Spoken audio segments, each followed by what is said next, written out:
بسم اللہ الرحمن الرحیم۔ السلام علیکم ورحمۃ اللہ وبرکاتہ۔ معزز ناظرین، غسل کا صحیح طریقہ بتانے سے پہلے ہم آپ سے التجا کرتے ہیں کہ اپنے بہترین وقت کو نماز کے لیے وقف کر لو، کیونکہ تمہارے سب کام تمہاری نماز کے بعد قبول ہوں گے۔ تو ناظرین، ابھی ہم اپنے غسل کے مسائل کی طرف جاتے ہیں۔ پیارے دوستو، ہم میں بہت سارے ایسے لوگ ہیں جو غسل کرتے وقت ان باتوں کا خیال نہیں رکھتے، جس کی وجہ سے وہ ناپاک رہتے ہیں۔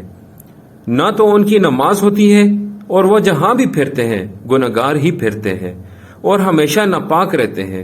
یہ غلطیاں جو میں آپ کو بتانے جا رہا ہوں، ان کو غور سے سنیے گا تاکہ کوئی بھی انسان ناپاک نہ رہ سکے۔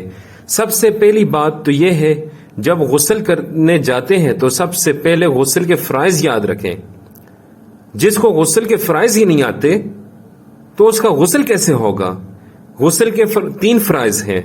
نمبر 1، کلی کرنا، مطلب غرارے کرنا، 3 دفعہ کلی کرنا ضروری ہے۔ نمبر 2، ناک میں پانی ڈالنا نرم ہڈی تک۔ نمبر 3، پورے بدن پر پانی بہانا اس طرح کہ جسم کا کوئی حصہ سوکھا نہ رہ جائے۔ اگر ایک بال برابر بھی جگہ سوکھی رہے گی تو آپ کا غسل نہیں ہوگا۔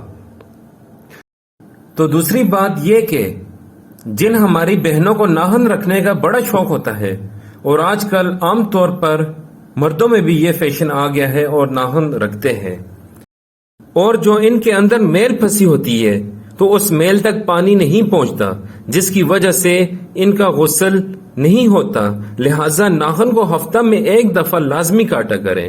اور تیسری بات یہ کہ عورتیں ناخن تو رکھتی ہیں اور ان پر نیل پالش لگاتی ہیں، تو اس وجہ سے پانی ناخن تک نہیں پہنچتا، تو اس وجہ سے ان کا غسل نہیں ہوتا، تو وہ سارا دن ناپاک رہتی ہے۔